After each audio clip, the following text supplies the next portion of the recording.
Olá! Hoje a gente vai mergulhar fundo no que é basicamente a certidão de nascimento do Brasil moderno, a nossa Constituição de 1988. A ideia é decodificar juntos os princípios que definem o país, como o poder se organiza e quais são as grandes ambições da nação. Para começar, vamos pensar numa coisa. Qual seria, assim, o sistema operacional de um país? Sabe, aquele código-fonte que dita as regras mais básicas de como tudo funciona? Pois é, no caso do Brasil, essa resposta está bem ali codificada nos 4 primeiros artigos da Constituição. Pensa neles como o DNA, sabe? O projeto fundamental que estrutura o Estado brasileiro. Então, bora explorar esse código. Bom, para começar, vamos dar uma olhada na arquitetura básica do país. A Constituição já define de cara duas coisas super importantes: a forma de Estado e a forma de governo.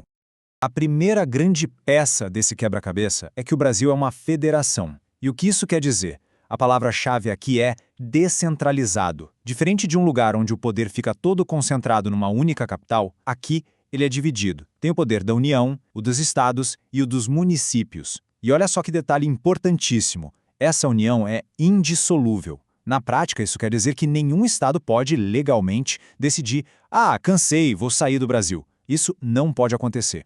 E essa descentralização toda dá para os estados e municípios uma coisa que a gente chama de autonomia política. Ou seja, eles têm liberdade para criar as próprias leis, se organizar, se administrar, mas, e aqui tem um mas bem grande, a autonomia não é a mesma coisa que soberania. Pensa assim, um estado pode muito bem definir as suas próprias leis de trânsito. Isso é autonomia. Agora, ele não pode declarar guerra a um país vizinho. Por quê? Porque isso é um ato de soberania. E a soberania, que é o poder máximo, pertence ao Brasil como um todo, à nação.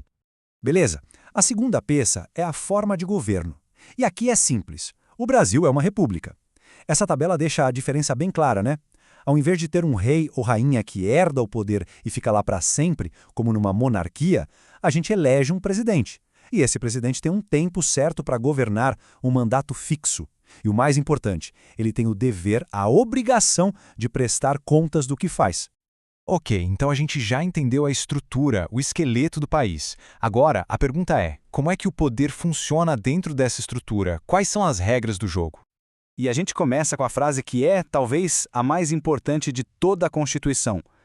Todo o poder emana do povo. É simples, direto e muito poderoso. O que isso significa na real? Que a fonte de todo o poder, de toda a autoridade no Brasil, não é o presidente, não são os deputados, é o povo. E essa ideia nos leva direto para um conceito-chave. O Brasil é um Estado democrático de direito. Parece complicado, mas vamos quebrar em duas partes. De direito quer dizer que todo mundo está debaixo da lei. Ninguém, nem o governo, está acima dela. E democrático é para reforçar aquilo que a gente acabou de ver. O poder vem do povo. E o povo exerce esse poder principalmente elegendo seus representantes, mas também pode participar de outras formas. Tá, mas e aí? Como a gente garante que quem está no poder não vai abusar dele? Aí que entra o famoso sistema de freios e contrapesos. A lógica é genial. O poder controla o próprio poder. Para isso, ele é dividido em 3: executivo, legislativo e judiciário. Eles são independentes, mas um fica de olho no outro o tempo todo. Vamos pegar um exemplo prático que a gente vê toda hora no jornal. Passo 1. O Congresso, que é o legislativo, aprova uma lei. Passo 2. A lei vai para o presidente, o executivo. Digamos que ele não goste e veta. Fim da história, nada disso. Passo 3. O Congresso pode se reunir de novo e votar para derrubar o veto do presidente. E mesmo depois de tudo isso, se a lei entrar em vigor, o judiciário ainda pode entrar em cena no passo 4 e dizer: opa, essa lei aqui é inconstitucional. É esse equilíbrio, esse jogo de forças que caracteriza o sistema. Bom, se até agora a gente viu a planta da casa, a estrutura, agora a gente vai ver a declaração de missão de quem mora nela. A Constituição não diz só o que o Brasil é, mas também o que ele quer ser. E essa missão se apoia em 5 pilares, os fundamentos do Estado brasileiro. E tem até um macete famoso que todo estudante de direito conhece para decorar, o Soci Diva Plu. Cada sílaba é um fundamento. Só de soberania, si de cidadania, de dignidade da pessoa humana, vá de valores sociais do trabalho e da livre iniciativa e plu de pluralismo político. São basicamente os valores dos quais a gente não abre mão. Ok, se esses são os pilares, a base, a gente também tem os objetivos, que é tipo a lista de tarefas do país. E claro, tem outro macete para decorar, Conga R Pro. E olha, isso aqui não é só um discurso bonito, não. São metas que estão na Constituição e que deveriam guiar todas as ações do governo. São as grandes ambições do Brasil como nação. Para fechar essa análise da estrutura, a Constituição também dita as regras do jogo lá fora, ou seja, como é que o Brasil deve se relacionar com o resto do mundo.